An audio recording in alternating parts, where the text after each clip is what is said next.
Ming, anong sa'yo mong kami? Hindi mo ka. Ha? Naglakaw-lakaw ikaw? Saan ka nagpunta, Ming? Ming. Ming. Ang aga ni Ming, oh, tingnan mo, nakaupo sa ano. Ming. Lagi ako yung anak niyo eh. Ming, ikaw, bakit taga saan tong pusan na to? Kala, Ala, sir? Ate Edith.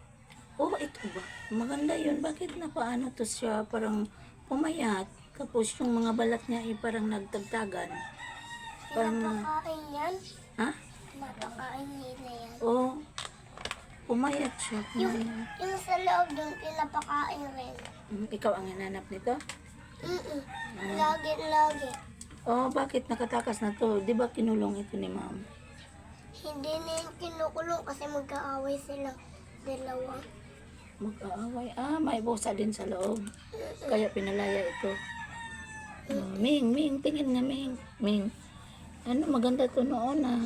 Malinis to siya, tapos ano, maganda ang balahibo. Pero ngayon parang nagsilaglagan yung balahibo niya eh. Oh, Ming, tingin nga, Ming. Ming, Ming. Ming. Pumayat talaga si Ming. Ayun. Nini, Ah. inahawakin Uy, namin ingat mga ano.